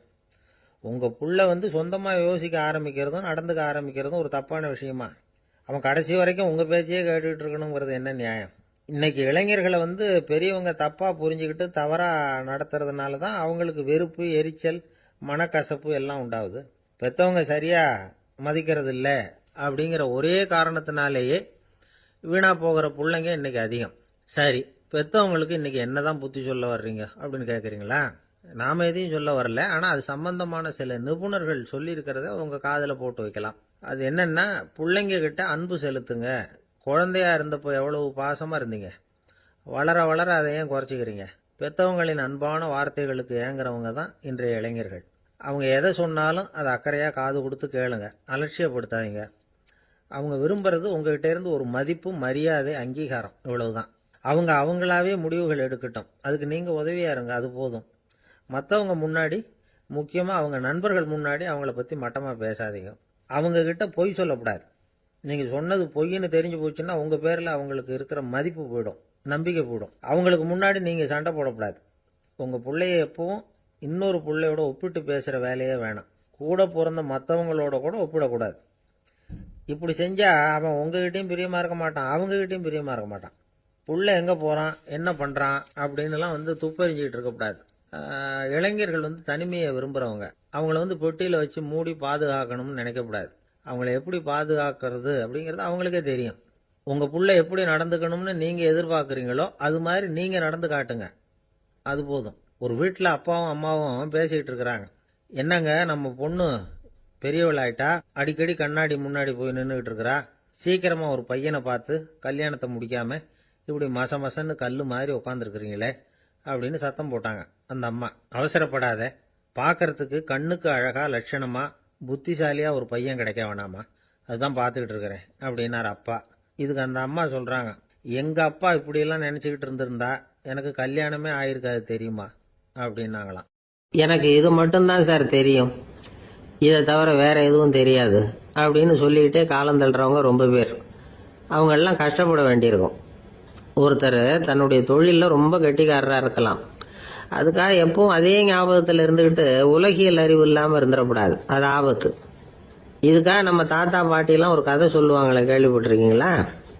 ஒரு சமயம் ஒரு 4 பேர் சேர்ந்து வெளியூருக்கு பிரயாணம் போனாங்களாம். அந்த 4 பேர் எப்படி தெரியுமா? ஒருத்தர் வேதாந்தி, இன்னொருத்தர் சங்கீத வித்வான், 3வது ஆள் வைத்தியர், 4வது ஆள் ஜோசியர். இவங்க 4 பேரும் நண்பர்கள். அதனால சேர்ந்து புறப்பட்டாங்க. வழியில் ஒரு ஊரில் தங்கினாங்க. இருட்டி போச்சு. அதனால் இன்னைக்கு ராத்திரி இங்கேயே தங்கி இருந்துட்டு நாளைக்கு புறப்படலாம் அப்படின்னு தீர்மானம் பண்ணாங்க. சாப்பாட்டுக்கு என்ன பண்ணுறது? அங்கேயே கடத்தெருவுக்கு போய் சாமான்லாம் வாங்கியாந்து சமைச்சு சாப்பிட்லாம்னு முடிவு பண்ணாங்க. 4 பேர் இருக்கிறதுனால ஆளுக்கு ஒரு காரியமாக செய்யலாம் அப்படின்னு வேலையை பிரிச்சுக்கிட்டாங்க. வைத்தியர் கரிகாய் வாங்க போனார், வேதாந்தி எண்ணெய் வாங்க போனார், ஜோசியர் பலசரக்கு வாங்க போனார், சங்கீத வித்வானுக்கு சமைக்கிற வேலை. எல்லாம் சரி, ஆனால் நடந்தது என்ன தெரியுமா? கடைத்தெருவுக்கு காய்கறி வாங்க போனார்ல வைத்தியர், அங்கே போய் மார்க்கெட்டில் பார்த்தார். ஒவ்வொரு கறிகாயாக எடுத்து பார்த்தார். இது பித்தம், உடம்புக்கு ஒத்துக்காது, இது வாயு, உடம்பு ஒத்துக்காது அப்படின்னு ஒவ்வொன்றா தள்ளினார். கடைசியில் ஒன்றுமே தேரல, வெறுங்கையோட திரும்பி வந்துகிட்டு இருக்கிறார். எண்ணெய் வாங்க போனார் வேதாந்தி, அவர் ஒரு தொன்னையில் எண்ணெயை வாங்கினார். பேசாமல் அதை எடுத்துகிட்டு வர வேண்டியது தானே, முடியல. அவருடைய வேதாந்த மூளை சிந்திக்க ஆரம்பிச்சுட்டுது. இந்த தொன்னைக்கு எண்ணெய் ஆதாரமா அல்லது எண்ணெய்க்கு தொன்னை ஆதாரமா அப்படிங்கிற ஆராய்ச்சியில் இறங்கினார். என்னாச்சு தெரியுமா? அப்படி கவுத்து பார்த்தார். வாங்கின எண்ணெய் பூராவையும் வழியில் கொட்டிவிட்டு வெறும் தொண்டையோடு சேர்ந்தார். பலசரக்கு வாங்க போனார் ஜோசியர், அவர் ஒரு வழியில் பார்த்தாரு. வழியில் வந்தவங்களெல்லாம் அங்கங்கே ஒரு மரத்தடியில் உட்கார வச்சு அவங்களுக்கெல்லாம் ஆர்வம் சொல்ல ஆரம்பிச்சிட்டார். அப்படி ஒவ்வொருத்தராக சொல்லி முடிச்சுட்டு கடத்தருக்கு போய் சேர்ந்தார். இவர் அங்கே போய் சேர்றதுக்குள்ளே ரொம்ப நேரம் ஆயிட்டுது. கடையெல்லாம் பூட்டி விட்டு போயிட்டாங்க. என்ன செய்யறது? அவரும் வெறுங்கையோட திரும்பி சேர்ந்தார். சரி, இவங்க கதை தான் இப்படி ஆச்சு. அங்கே சமைக்கிறதுக்காக உட்காந்துருந்தார் சங்கீத வித்வான், அவர் கதை என்னாச்சு தெரியுமா? அங்கே அவர் அடுப்பை பற்ற வச்சு ஒலையை கொதிக்க வச்சார். அதாவது ஒரு பானையில் தண்ணியை ஊற்றி அடுப்பில் வச்சார். அது கொதிக்க ஆரம்பிச்சது. தண்ணி கொதிக்கிற சத்தம் இருக்குதுல்ல, அது இவருக்கு தாளம் போடுறது மாதிரி இருந்தது. ஒரே குஷி, பாட ஆரம்பிச்சிட்டார். பாடிக்கிட்டே உற்சாகமாக கையில் இருந்த கரண்டியால் அந்த பானையில் தட்டினார், தாளம் போடுறதா நினச்சிக்கிட்டு. அவ்வளவுதான், பானை பட்டுன்னு உடஞ்சி போச்சு. தலையில் கையை வச்சுக்கிட்டு அவரும் உட்காந்துட்டார். எந்த தொழில் தெரிஞ்சாலும் சரி, அதை புத்திசாலித்தனமாக பயன்படுத்த தெரியலன்னா ஆபத்து தான். அதுக்காக தான் இந்த கதை. ஒரு பஸ் டிரைவர் ரொம்ப கெட்டிக்காரரு. பஸ்ஸை ரொம்ப திறமையாக ஆபத்து இல்லாமல் ஓட்டினதுக்காக பரிசுலாம் வாங்கினவர். அவரே ஒரு படகு ஓட்டுறதுக்காக அழைச்சிட்டு போயிருக்கிறாங்க, மோட்டார் படகு. அதையும் ரொம்ப திறமையாக தான் ஓட்டிட்டு போயிருக்கிறாரு. நடுக்கடலில் போனதும் படகு நின்று போச்சு. மோட்டாரில் ஏதோ கோளாறு. என்ன செய்யலாம் அப்படின்னு அந்த டிரைவரை கேட்டிருக்கிறாங்க படகுல இருந்தவங்கெல்லாம். அப்போ அவர் சொன்னாராம், கவலைப்படாதீங்க, ஒன்றும் பிரச்சனை இல்லை, எல்லாரும் கொஞ்சம் கீழே இறங்கி பின்னாடி தள்ளுங்க, மோட்டார் ஸ்டார்ட் ஆகிடும் அப்படின்னாராம். ஒரு ஊரில் 4 நண்பர்கள் இருந்தாங்க. 4 பேரும் சோம்பேறிகள். 4 பேருக்கும் எந்த வேலையும் செய்யறதுக்கு உடம்பு வளையறதில்ல. இருந்தாலும் சோம்பேறித்தனத்தில் ஒருத்தருக்கு ஒருத்தர் கொஞ்சம் வித்தியாசம் உண்டு. அதுக்கு தகுந்த மாதிரி அவங்களுக்கு பேர் அமைஞ்சு போச்சு. ஒருத்தன் கால் சோம்பேறி, இன்னொருத்தன் அரை சோம்பேறி, அடுத்தவன் முக்கால் சோம்பேறி, கடைசி ஆளு முழு சோம்பேறி. இவங்க 4 பேரும் நண்பர்கள். அப்புறம் எப்படி காரியம் நடக்கும்? 4 பேரும் ஒரு வீதியில் அப்படியே நடந்து போய்கிட்டு இருக்கிறாங்க. நல்ல பசி. எங்கேயாவது சோறு போடுவாங்களா அப்படின்னு பார்த்துக்கிட்டே வந்தாங்க. அவங்க வந்த வழியில் ஒரு ₹1 காசு கிடந்தது தரையில். அவங்க கண்ணில் அது பட்டுது. ஆனாலும் அது குனிஞ்சு எடுக்கணுமே, அதுக்கு சோம்பேறித்தனம். முழு சோம்பேறி பார்த்தான். பக்கத்தில் வந்துகிட்டு இருந்த முக்கால் சோம்பேறி கிட்ட சொன்னானா, டேய் அதை கொஞ்சம் குனிஞ்சு எடுறா அப்படின்னானா. அவன் என்ன பண்ணான் தெரியுமா? அதுக்கு அடுத்தபடியா வந்த அரை சோம்பேறி கிட்ட சொன்னானா, டேய் நீ அதை கொஞ்சம் குனிஞ்சு எடுறா அப்படின்னானா. அவன் இவனை விட மோசம், அடுத்தவங்க கிட்ட சொல்லியிருக்கிறான். அவனும் குனியறதுக்கு தயாரா இல்லை. ஆக கூடி கடைசியில யாருமே காசை எடுக்கல. என்னத்துக்கு அனாவசியமா உடம்ப வளைச்சிக்கணும் அப்படின்னு எல்லாரும் பேசாம வந்துட்டாங்க. அவங்க பாட்டுக்கு நடந்து வந்துகிட்டே இருக்கிறாங்க. எதிரில் ஒருத்தன் வாழைப்பழத்தை வண்டியில வச்சு தள்ளிட்டே வந்தான். ரூபாய்க்கு 4 பழம்னு கூவி வித்துக்கிட்டே வர்றான். இப்ப அந்த முழு சோம்பேறி சொன்னானா, டேய், வழியில கிடந்தத 1 ரூபா, அதையாவது எடுத்துக்கிட்டு வந்திருந்தா இப்ப இந்த பழத்தை வாங்கி ஆளுக்கு ஒண்ணு சாப்பிடலாமே அப்படின்னானா. ஆமா, சாப்பிட்டுருக்கலாமே அப்படின்னாங்களாம் மற்றவங்களும். ஆனாலும் திரும்பி போய் அதை எடுக்கணும்னு யாருக்கும் தோணல. பேசாம சோர்ந்து போய் நடந்து வந்தாங்களாம். இருட்டி போச்சு. வழியில ஒரு கோவில். சரி, இங்கேயே படுத்து தூங்குவோம் அப்படின்னா ஒருத்தன். அதுதான் சரின்னாங்க மற்றவங்களும். அப்படியே மண்டபத்தில் படுத்துட்டாங்க. கோவில் அர்ச்சகர் வேலையெல்லாம் முடிச்சு விட்டு வெளியில வந்திருக்காரு. இவங்கள பார்த்தாராம். ஏன் இப்படி சோர்ந்து போய் கிடக்குறீங்க அப்படின்னு விசாரிச்சிருக்காரு. 2 நாளாச்சுங்க நாங்க சாப்பிட்டு அப்படின்னாங்களாம். அவர் உடனே ஐயோ பாவம் அப்படின்னு சொல்லி பானை, விறகு, அரிசி, தண்ணி எல்லாம் கொடுத்து நீங்களே சமையல் பண்ணி சாப்பிட்டுக்கோங்க அப்படின்னு சொல்லிவிட்டு போயிட்டார். இந்த 4 பேருக்கும் சமையல் பண்ணி சாப்பிடணும்னு ஆசையா தான் இருந்தது. ஆனா அடுப்பு பற்ற வைக்கணுமே, அதுக்கு தீப்பெட்டி வேணுமே. தீப்பெட்டி இல்ல. இப்ப முழு சோம்பேறி ஆரம்பிச்சான். அடுத்தவனை பார்த்து, டேய், கடைக்கு போய் ஒரு தீப்பெட்டி வாங்கிட்டு வாயேன் அப்படின்னு நானா. அவன் வழக்கம் போல அடுத்தவங்க கிட்ட சொல்லியிருக்கான். அவன் அதுக்கு அடுத்தவங்க கிட்ட சொல்லியிருக்கிறான். கடைசியா கால் சோம்பேறி கிட்ட வந்து சேர்ந்தது. அவனும் அது நம்மால முடியாது அப்படின்னு பேசாம இருந்துட்டான். இப்ப தீப்பெட்டி வேணுமே, அதுக்கு என்ன பண்றது? அவங்களுக்குள்ள பேசி ஒரு முடிவுக்கு வந்தாங்களாம். அதாவது யாரு முதல்ல வாயை திறந்து பேசுறாங்களோ அவங்க தான் தீப்பெட்டி வாங்கறதுக்கு போகணும் அப்படின்னு. அவ்வளவுதான். உடனே 4 பேரும் வாயை கெட்டியா மூடிக்கிட்டு படுத்துக்கிட்டாங்க. அவங்க சமையல் பண்ணி சாப்பிட்டாங்களா என்ன அப்படிங்கறது அர்ச்சகருக்கு தெரியல. சரி, பார்த்துட்டு வரலாமேன்னு வந்தார். வந்து பாக்குறாரு, இவங்க 4 பேரும் அசையாம படுத்து கிடக்குறாங்க. அர்ச்சகர் பயந்துட்டார். ஒருவேளை பசி தாங்காம செத்து போட்டாங்களோ அப்படிங்கிற பயம், அல்லது நாம கொடுத்த உணவுப் பொருள்ல ஏதாவது விஷம் கலந்துருக்குமோ அப்படின்னு பயந்தார். அப்படின்னா நம்ம மேல பழி வந்துருமே அப்படின்னு நினைச்சு நடுங்க ஆரம்பிச்சுட்டார். அப்புறம் அவரும் ஒரு முடிவுக்கு வந்தாராம். கோவிலுக்கு பக்கத்திலேயே ஒரு பெரிய குழி இருந்தது. அதுல ஒவ்வொருத்தரையா இழுத்துக்கிட்டு போய் போட்டார். கொஞ்சம் மண்ணை தள்ளினார். காலால மிதிச்சார். அவர் மிதிச்ச மிதி ஒருத்தன் அடி வயத்துல போட்டுவிட்டது. அவன் உடனே வலி தாங்காம ஐயோ அம்மான்னு அலறினான். உடனே நடந்தது என்ன தெரியுமா? மத்த 3 பேரும் துள்ளி எழுந்திருச்சாங்களாம். அவனை பார்த்து, நீ தாண்டா தீப்பெட்டி வாங்க போகணும், நீ தாண்டா வாங்க போகணும், நீ தான் சத்தம் போட்ட அப்படின்னு சொல்லி ஆரம்பிச்சுட்டாங்களாம்.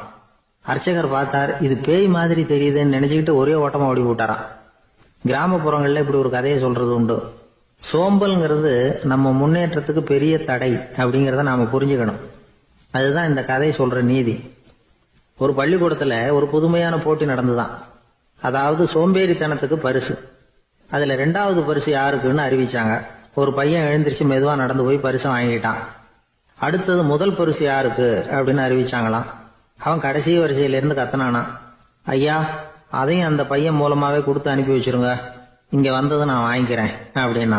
1816 வருஷம் செப்டம்பர் மாசம் 11ஆம் தேதி பிரான்ஸ் தேசத்துல உள்ள ஒரு மருத்துவமனை. அங்க ஒரு இளம் டாக்டர் கொஞ்ச நாளைக்கு முன்னாடி தான் அந்த ஆஸ்பத்திரியில புதுசா வேலைக்கு சேர்ந்திருக்கிறார். அவரு பேரு ரெனே லெனக். அவரு அன்னைக்கு காலையில அந்த மருத்துவமனையில அப்படியே ரவுண்ட்ஸ் வந்துகிட்டு இருக்கிறார். வார்டுல ஒரு படுக்கையில ஒரு இளம் பெண் படுத்திருக்கிறா. அந்த பொண்ணுக்கு இருதய நோயா இருக்கலாம்ங்கிறது மற்ற டாக்டர்கள் சந்தேகம். அந்த காலத்துல எல்லாம் ஒருத்தருடைய இருதய துடிப்பை தெரிஞ்சுக்கணும்னா நோயாளியின் மார்புல டாக்டர் வந்து காதை வச்சு பார்த்து தான் தெரிஞ்சுக்கிறது வழக்கம். ஆனா இந்த பெண்ணும் வந்து இளம் பெண், அந்த டாக்டரும் புதுசா சேர்ந்திருக்கிறவர். அதனால பரிசோதனை பண்ண தயங்கினார். கொஞ்ச நேரம் யோசனை பண்ணார். திடீர்னு ஒரு ஞாபகம் வந்தது அவருக்கு. அதாவது அன்னைக்கு விடியற் காலையில தோட்டத்தில் அப்படி வாக்கிங் போயிட்டு இருந்தப்போ சின்ன பசங்கள்லாம் ஒரு மரக்கட்டையை வச்சு விளையாடிட்டு இருந்தாங்களாம். அதை இவர் பார்த்துருக்கிறார். அது என்ன விளையாட்டுனா, ஒரு நீளமான மரப்பலகை, அதில் ஒரு முனையில் ஒரு பையன் தன்னுடைய காதை வச்சுக்கிட்டு இருக்கிறான். மறுமுனையில் இன்னொரு பையன் அந்த மரப்பலகையை ஒரு ஆணியால் கீறிக்கிட்டு இருக்கிறான். ஒரு முனையில் ஆணியால் கீறும் பொழுது மறுமுனையில் காதை வச்சிருக்கிற பையனுக்கு அந்த சத்தம் துல்லியமாக கேட்குது. அந்த டாக்டருக்கு காலையில் பார்த்த இந்த விளையாட்டு ஞாபகத்துக்கு வந்துட்டுது. உடனே என்ன பண்ணார் தெரியுமா? ஒரு நீளமான காகிதத்தை எடுத்தார். அதை அப்படியே உருளை மாதிரி உருட்டினார். ஒரு முனையை அந்த நோயாளியின் மார்புல இடது பக்கம் வச்சார். இன்னொரு முனையில தன்னுடைய காதை வச்சார். என்ன ஆச்சரியம்! நோயாளியின் மார்புல நேரடியா காதை வச்சு கேட்கறத விட துல்லியமா கேட்டது இதய துடிப்பு. இதய துடிப்பு மட்டும் இல்லை, மூச்சு இழுத்து விடுறது, திரவ பொருள்களின் அசைவு, எல்லா சத்தமும் தெளிவாக கேட்குது. கிரேக்க மொழியில் ஸ்டெத்தாஸ் அப்படின்னா மார்பு, ஸ்கோப்பின் அப்படின்னா பார்ப்பதுன்னு அர்த்தம். அதனால் டாக்டர் ரெனே லெனக் தான் கண்டுபிடிச்ச கருவிக்கு ஸ்டெத்தஸ்கோப் அப்படின்னு பேர் வச்சார். அவரே முதல் மாடலையும் செஞ்சார். அளவு ரொம்ப பெருசாக இருந்தது, சுலபமாக எடுத்துகிட்டு போகிறது கஷ்டம், அது அவ்வளோ கஷ்டமாக இருந்தது அது. அதனால் அவரே அதை அப்புறம் 2 பிரிவாக தயார் பண்ணார். இது 2 துண்டையும் டாக்டர் தன்னோட கோட்டு பாக்கெட்டில் வச்சுக்கலாம், தேவைப்படுறப்ப எடுத்து ஒன்றா சேர்த்துக்கலாம். இப்படி தான் அவர் ஆரம்பத்தில் பண்ணார். தன்னுடைய இந்த கண்டுபிடிப்பை பற்றி அவர் ஒரு புத்தகம் எழுதினார். நிறைய விற்றுது, புகழும் பணமும் சேர்ந்தது. பணமும் புகழும் சேர்ந்தது மாதிரியே அவருக்கு ஒரு நோயும் சேர்ந்தது. அது என்ன நோயின்னு கண்டுபிடிக்கிறதுக்கும் அவர் கண்டுபிடிச்ச கருவி தான் உபயோகப்பட்டு தான். அவரே அதை கண்டுபிடிச்சார். அவருக்கு வந்திருந்தது காச நோய். 1826ஆம் வருஷம் ஆகஸ்ட் மாதம் 13ஆம் தேதி உலகத்தின் முதல் ஸ்டெதஸ்கோப்பை கண்டுபிடிச்ச டாக்டர் ரெனே லெனக் காலமானார். அவர் சாகிறதுக்கு முன்னாடி மரத்தால் செஞ்சு வச்சிருந்த ஸ்டெதஸ்கோப்பை தனக்கு வேண்டியப்பட்ட ஒரு டாக்டர்கிட்ட கொடுத்து, என்னுடைய சொத்துக்கள்லேயே ரொம்ப வசந்தது அப்படின்னு சொன்னாராம். அதுக்கப்புறம் 3 வெள்ளைக்காரங்க சேர்ந்து இந்த கருவியில் சில மாற்றங்களை பண்ணாங்க. ஆனால் 1829 லண்டனில் டாக்டர் நிக்கோலஸுங்கிறவர் ஒரு காதால் இதய துடிப்பை கேட்கறத விட டாக்டர் 2 காதாலையும் கேட்கறது தான் சரியாக இருக்கும் அப்படின்னு ஒரு கருத்தை வெளியிட்டார். அதுக்கப்புறம் ரொம்ப காலம் கழித்து 1852 ஜார்ஜ் காமான் அப்படிங்கிறவர் ரப்பர் டியூபுகளை உபயோகப்படுத்தி 2 காதாலையும் கேட்குற மாதிரி ஒரு புதிய வடிவத்தை அதுக்கு கொடுத்தார். அதுக்கு பிறகு அது படிப்படியாக எவ்வளவோ மாற்றங்கள் இருந்தாலும் ஆரம்பத்தில் டாக்டர் ரெனே லெனக் உருவாக்கின அடிப்படை மாடலை யாரும் மாற்றி அமைக்கலைங்கிறது தான் முக்கியமான விஷயம். நமக்கு தெரிஞ்ச ஒரு ஆஸ்பத்திரி, அதில் ஒரு நோயாளி, காலை நேரத்தில் நர்ஸு அந்த பக்கமாக போயிட்டு இருந்தாங்க. அதை பார்த்துட்டு ஒரு நர்ஸுன்னு கத்துறார். நர்ஸு அவசரமாக ஓடி என்ன விஷயம்னு கேட்டாங்க. சிஸ்டர், இங்கே பாருங்க, உங்கள் டாக்டரை என் நெஞ்சில் அவர் காதை வச்சு கேட்டுக்கிட்டு இருக்கிறார் அப்படின்னார் நோயாளி. சிஸ்டர் பதட்டப்படாமல், அதனால் என்ன, இந்த டாக்டர் பழமையான விஷயங்களில் ரொம்ப நம்பிக்கை உள்ளவர், அதனால் ஸ்டெதாஸ்கோப்பை உபயோகப்படுத்தாமல் காதை வச்சு கேட்குறார், அது ஒன்றும் தப்பு இல்லை அப்படின்னாங்களாம். ஐயோ, அதுக்காக இல்லை சிஸ்டர், இவர் என் நெஞ்சு மேலே தலையை வச்சது நேற்று ராத்திரி 9 மணி, இப்போ விடிஞ்சு போச்சு, இன்னமும் தலையை எடுக்கவே இல்லை, அதுக்காக தான் சந்தேகப்பட்டு உங்களை கூப்பிடுறேன் அப்படின்னாராம். ஒரு ஊர்ல ஒரு ஆள் இருந்தான். நிறைய பணம் சேர்த்தான். அவனுக்கு சம்பாதிக்க தெரியுமே தவிர செலவு பண்ண தெரியாது. மகா கஞ்சன். காசை கையில் எடுக்கவே மாட்டான். எடுத்தா செலவு செய்ய வேண்டியிருக்குமே, அதனால இப்படியே அவன் காலத்தை ஓட்டி விட்டான். வயசாயிட்டுது. அவனுடைய மனைவி ஒரு நாள் கேட்டாங்க, இவ்வளவு நாளா நீங்க என்ன எங்கேயுமே அழைச்சிட்டு போனதில்லை, இப்போவாவது அழைச்சிட்டு போகக்கூடாதா அப்படின்னாங்க. எங்க போகணும் சொல்லுன்னா. காசிக்கு போகணும், கங்கையில குளிக்கணும்னாங்க. இவன் பார்த்தான், இதுக்கு ஏன் அவ்வளவு தூரம் செலவு பண்ணிட்டு போகணும், நம்ம ஊர் ஆத்துலயே குளிக்கலாமே, இதுவும் புண்ணிய நதி தான், இங்க குளிச்சா அங்க குளிச்ச பலன் கிடைச்சிரும் அப்படின்னா. சரின்னு 2 பேரும் ஆத்தங்கரைக்கு போனாங்க. அன்னைக்கு ஏதோ விசேஷம், நிறைய கூட்டம், நிறைய பேர் குளிச்சுக்கிட்டு இருக்கிறாங்க. கரையில சில புரோகிதர்கள் நின்றுகிட்டு இருக்கிறாங்க. குளிக்கிறதுக்கு முந்தி அவங்க கிட்ட உட்காந்தா ஏதோ மந்திரம்லாம் சொல்லுவாங்க, கொஞ்சம் காசு கொடுக்க வேண்டியிருக்கும். அதனால இவன் என்ன பண்ணா, ஆத்தங்கரையிலேயே கொஞ்சம் தூரம் போனான். ஊரை விட்டு தள்ளி வந்துட்டான், அங்க யாருமே இல்லை. அப்பாடான்னு சந்தோஷப்பட்டான், குளிக்கலாம்னு புறப்பட்டான். இந்த நேரம் கடவுள் பார்த்தார், இந்த கஞ்சனுக்கு ஏதாவது புத்தி போகட்டணும் அப்படின்னு நினைச்சார். உடனே ஒரு புரோகிதர் மாதிரி உருவத்தை மாத்திக்கிட்டு அந்த ஆள் முன்னாடி நின்னார். அவனுக்கு அதிர்ச்சி, இங்க யாருமே இருக்க மாட்டாங்கன்னு நினைச்சா இங்கேயுமே ஒரு ஆள் வந்துட்டாரு, என்ன பண்றதுன்னு யோசனை பண்ணான். புரோகிதர் உருவத்தில் இருந்த கடவுள் சொன்னார், இதை பாருங்க, இன்னைக்கு விசேஷ நாள், நீராடுறதுக்கு முன்னாடி சுயகல்பம் பண்ணிக்கிறது ரொம்ப நல்லது அப்படின்னார். என்கிட்ட பணம் எதுவும் இல்லையேன்னா. பரவாயில்ல, அப்புறமா கொடுங்க, வாங்கிக்கிறேன், ஆனா ஒண்ணு, எவ்வளவு கொடுப்பீங்கிறத மட்டும் இப்பவே சொல்லி கொடுங்க அப்படின்னார். இவன் ரொம்ப யோசனை பண்ணான். ஒரு 10 பைசா தரேன் அப்படின்னா. சரின்னு ஒத்துக்கிட்டு எல்லா கிரியைகளையும் அவர் செஞ்சார். அதுக்கப்புறம் கணவனும் மனைவியும் ஆத்துல குளிச்சாங்க. அவர் போயிட்டார்.